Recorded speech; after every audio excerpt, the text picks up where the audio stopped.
ಜನವರಿಯ ಹೊಸ ವರ್ಷ ನಮ್ದಲ್ಲ, ಯುಗಾದಿಗೆ ಬರೋದು ನಮ್ಮ ಹೊಸ ವರ್ಷ.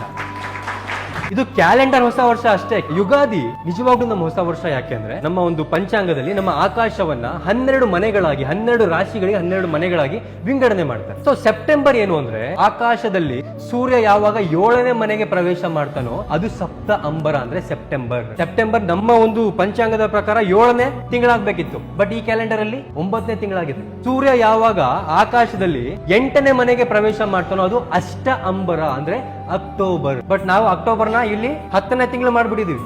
ಸೂರ್ಯ ಯಾವಾಗ 9ನೇ ಮನೆಗೆ ಪ್ರವೇಶ ಮಾಡ್ತಾನೋ ಆಗ ನವೆಂಬರ್, ನವ ಅಂಬರ. ನವೆಂಬರ್ ನಮಗೆ 9ನೇ ತಿಂಗಳಾಗ್ಬೇಕು, ಇಲ್ಲಿ 11ನೇ ತಿಂಗಳು ಮಾಡ್ಬಿಟ್ಟಿದೀವಿ. ದಶ ಅಂಬರ ಆಕಾಶದಲ್ಲಿ 10ನೇ ಮನೆಗೆ ಪ್ರವೇಶ ಮಾಡ್ತಾನೋ ಅದು ದಶ ಅಂಬರ ಡಿಸೆಂಬರ್. ಬಟ್ ನಾವಿಲ್ಲಿ ಡಿಸೆಂಬರ್ನ 12ನೇ ತಿಂಗಳು ಮಾಡ್ಬಿಟ್ಟಿದೀವಿ. ಸೈಂಟಿಫಿಕಲಿ ಮಾತಾಡ್ಬೇಕಾದ್ರೆ ಡಿಸೆಂಬರ್ ಅನ್ನೋದು 12ನೇ ತಿಂಗಳಲ್ಲ, ನಾವಿನ್ನು 10ನೇ ತಿಂಗಳಲ್ಲಿ ಇದೀವಿ. ಇನ್ನೊಂದು 2-3 ತಿಂಗಳು ಕಳೆದ್ರೆ ಮಾರ್ಚ್ ಬರುತ್ತೆ.